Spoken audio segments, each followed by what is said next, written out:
coming here for the interview today. Can you please introduce yourself? And I'm a patient here at the at Northwestern University Medical Center.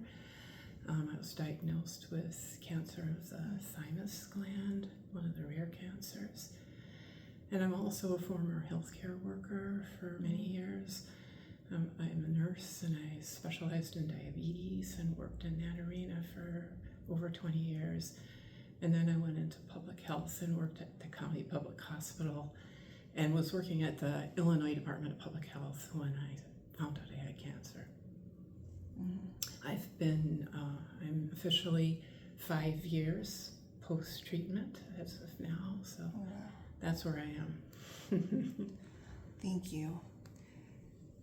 Can you describe your cancer treatment journey? It's a big question, but yes, it's an important one. I found out I had cancer because I had some symptoms. I had increasing fatigue with exercise and a dry cough that developed, and just wasn't quite myself, and I thought it was my asthma. And so I went and saw a pulmonologist here that I knew from working at the county hospital, and he adjusted my asthma medication, and then he sent me for a battery of tests that he gives to all his new patients. And lo and behold, a CT scan of the chest showed that I had a mass there. So he called a thoracic surgeon that he thought highly of here, and there was original thinking that it might be a benign thymic tumor, a thymoma, and it was recommended I see the thoracic surgeon, so I did, and he was wonderful. First time I saw him, he spent a lot of time with me and drew pictures, and he said, look, we don't know if you have a benign thymoma or if you have cancer. I want you to get additional tests, and I recommend that you schedule outpatient robotic surgery because hopefully we could remove the tumor that way and it's much less invasive. So I did that, and I was in the pre-op room with the outpatient surgery, and he came in and he said, I'm really sorry you have cancer and I can't operate because it's on the big size and there's tentacles wrapped around some of your major blood vessels to your heart. So I'm going to biopsy it, which I did, which he did. And then I saw him post-operatively about a week later, and of course I did the thing that you're not supposed to do, which I didn't know, but I Googled thymic cancer, and it didn't have a good prognosis, so I was a bit freaked out when I went in there. And he said, throw that out the window, just don't pay any attention to Google whatever you do. And we think that you're young, and we recommend a new treatment protocol that combines radiation and chemo initially to shrink the tumor, followed by surgery. So I thought, okay, I am strong, I am young, I exercise for many years, I eat very healthy, and I'm going to do this. I met the rest of the cancer team, the oncologist, Dr. Che, and the radiation oncologist, and an array of other professionals, and you sort of get on an expressway to begin with appointments and further tests, and everything is moving at a fast pace then. But I felt strongly that I needed to forge forward, and I had a stage 3 cancer, and I didn't want to mess around.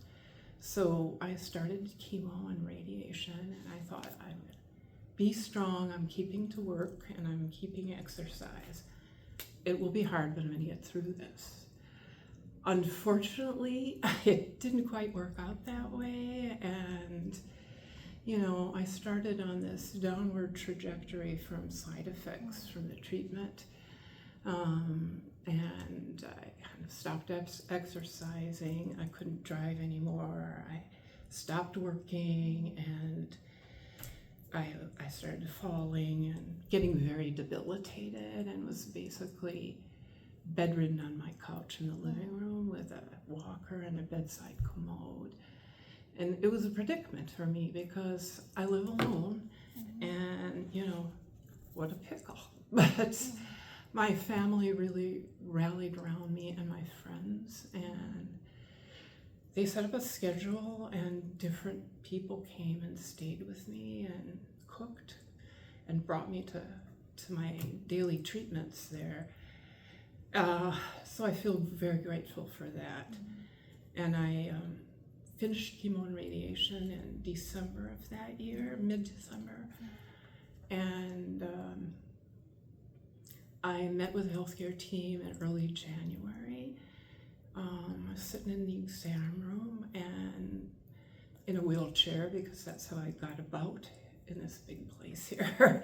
But the surgeon came in and said, I can't do surgery on you the way you are. I was just a hot mess. He said, here's what I want you to do. Go to cardiac rehab and exercise 3 times a week until you can walk independently, at least a month. We'll delay surgery. I want you to start the sleeping pill because I wasn't sleeping well, and go see the cancer center psychologist. So I did all 3 of those. And I found I made a facsimile of cardiac rehab close to my home with a physical therapist, and it was a lot of work, but after 6 weeks I could walk, and it was good enough for Dr. Kim, and I went into surgery, and he saw me in the hospital afterwards, and we removed everything. I got everything out. I peeled away the tentacles. I took off your pericardial sac, and I think you'll do really well. And so that was wonderful news, I went home, and very shortly thereafter, COVID pandemic hit. Everything shut down. I don't think I saw my doctors in person for several years. It was all telehealth. And I found that I really had not only the buildup of my body to get stronger and more mobile, but I had a number of side effects that were long-term from the treatment. I had big swallowing problems. I couldn't really eat very well, and I was pretty skinny. I had bad chemo brain and had it for months, and that disturbed me no end. And I turned out I had peripheral neuropathy of the feet, and it seemed to bloom when I started trying to walk in the neighborhood. So I had spoken with a radiation oncologist in February before I had surgery about the swallowing, and there wasn't time to deal with it. And I called her, it was probably about May when I called her and said, I've got this issue, it's really significant, I need help. And she said, go to the GI people. And so I didn't get an appointment, unfortunately, until October, which is about 5 months delay because of the pandemic. And so I think maybe in retrospect, I started advocating for myself, which I knew that you have to do as a nurse. I knew that you have to advocate for your patients. In this case, it was myself. So I emailed my primary care physician and told her about the swallowing problem. And she was in a different healthcare system that was much smaller. It was a community hospital, but it had good physicians. So she got me an urgent referral to the GI doctor. He also was wonderful. I had a telehealth, and then I got set up and had an endoscopic dilatation. I had an esophageal stricture or scar tissue from radiation. And he gave me that procedure in August of 2020, and then in September, and then he got ill. And he was the kind of doctor that texted me from his hospital bed and said, I can't see you, I'm sick. Follow up with the GI at Northwestern, which was great. Then it centered all my care here at Northwestern, and I had an October appointment, and it was September. So I did that, and I just realized I was, in a rehabilitation phase with cancer side effects. I had about 10 endoscopies and dilatations over the course of that year till I could eat again, which was great. The oncologist, Dr. Che, told me that the chemo brain generally just slowly fades out, which was reassuring. But it took about 2.5 years for me for that. And then I just, as I was able, worked on the neuropathy and explored on the internet again, whether there were any resources for that. And it turned out Shirley Ryan Ability Lab, the big rehabilitation hospital, had a cancer rehab program that focused on fatigue from cancer and peripheral neuropathy. So I went there. It was a great help. I did pool therapy with PT, land PT, and I started on the road to managing the neuropathy. I had a gabapentin cream I could apply on my feet because I didn't want a medication to take. And so I wanted to mention that because I think sometimes it might be an underrepresented piece of cancer journey and an important one, and it takes a lot of time. Oh, wow. Thank you for sharing your amazing treatment journey. Sure. I can see that you went through a lot. Yeah. So how would you describe your relationship with your healthcare professional, healthcare team? I think it was great, and I feel lucky about that. The whole cancer team, physicians were wonderful, all 3 of them.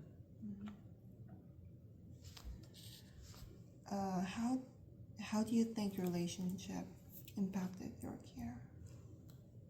I think it made a world of difference because I had confidence in those physicians. I knew that they were highly skilled. They listened to me, and it gave me the focus and encouragement to go forward with the treatment. So, what do you think is the greatest lesson that you learned during your treatment journey? Well, I think my cancer journey is ongoing, to be honest. And I had several lessons. One is to just really be tenacious. I didn't realize I was doing it, but I made a commitment to do the treatment. And at first it was just like, get through that radiation chemo, get through the surgery, and then it was, I've got to deal with this. Let me do whatever I can to improve my health so I can function the best way I can. And the other thing is that when you have cancer, or at least for me, it really made me examine and re-examine my life, and also the issue of death. So I thought, what's the most important thing in my life? What's the most important thing? So a lot of it for me was people, family, friends, community. And what are some of the things that I really want to do that I can do given the circumstances I am, and try to start doing them. And then in terms of thinking about death, which of course I'd never done, and it was frightening, I just said, all right, how do I want to die? You know, what would be a good death for me? What kind of circumstances would that be, and how can I situate myself for that? I thought those, actually on reflection, are really important things. They stretch your thinking, and they actually demystify some things with death and make it less threatening, and it makes your life more meaningful. So that was really a silver lining. Thank you. Can you give some advice for future healthcare professionals, like students like us? Yeah, I mean, I would say as a healthcare professional and a patient, and I work mostly with adults, hone your skills. Really develop those clinical skills, become as knowledgeable as you can over time, but at the same time, keep the patient primary. You know, care about your patients, let them know you care about them. Obviously treat them with respect and dignity, and really try to appreciate what their journey might be and what they're living through, and try to adapt your clinical approach to that situation. Right, thank you. Is there anything you would like to say to your fellow patients? Well, first of all, I think my heart goes out to anybody with cancer, especially if it's a serious cancer. And in a way, I feel unqualified to answer that question. I mean, I'm very humble about it. I would just say that you have to draw from your inner resources and strengths to deal with it. It's a process, and I think you kind of have to make meaning of your life if you can, in whatever way, depending on how sick or unsick you are. And keep the people you love close to you. And I mean, I think in hindsight, I sort of, did set some goals, stages of what to get through, with a hope, which I think is also important to getting to a certain destination. Yeah. Okay. So earlier in the interview, you mentioned that you worked as a nurse. Now I'd like to focus more on that, on that part of your experience.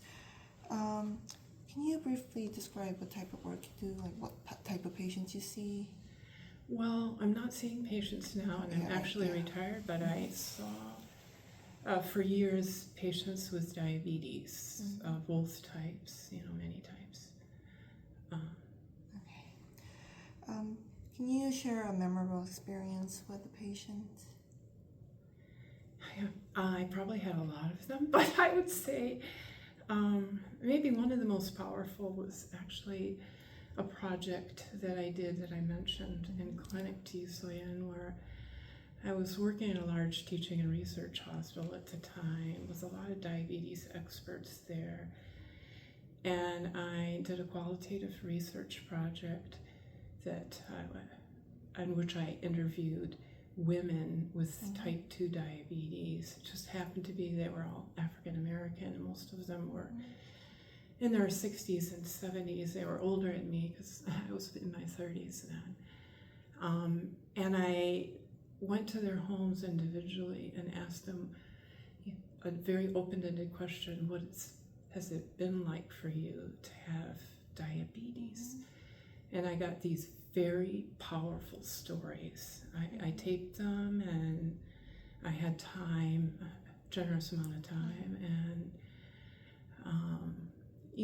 I learned to appreciate how important a patient's journey is. And with diabetes, and with those women, they had a lot of stress in their lives, they hadn't gotten the information they needed to really function effectively with their diet.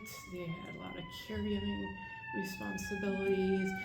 A lot of them just didn't know how to manage their diabetes and had various problems. And they also had bad experiences with the healthcare system and had gotten lost, some of them.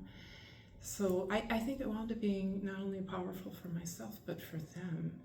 And I carried that with me in my practice. And a couple of those women called me for like 20 years. Yeah. So, yeah.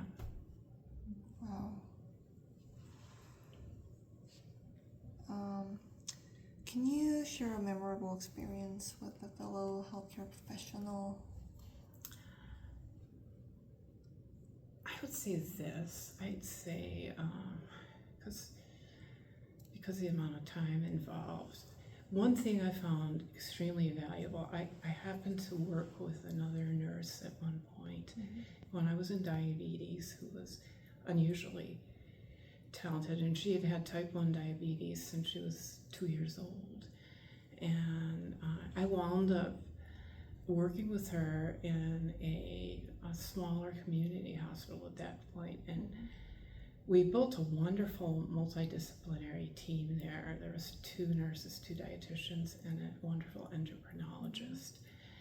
And boy, we could do all sorts of things, and we met together regularly, and the nurses had an advanced practice set up with guidelines for making insulin adjustments, and you know, I could really work with patients in a way that I couldn't before. So I'd say a good team of people to work with makes a great difference whatever job you have. Yeah, right. How do you build trust with your patients in your care? I guess I go in and I always try to have an assessment portion of when I worked with a new patient, and I would just over time, just really try to get as much of what the issues were with that patient, and you know, just show respect and caring, and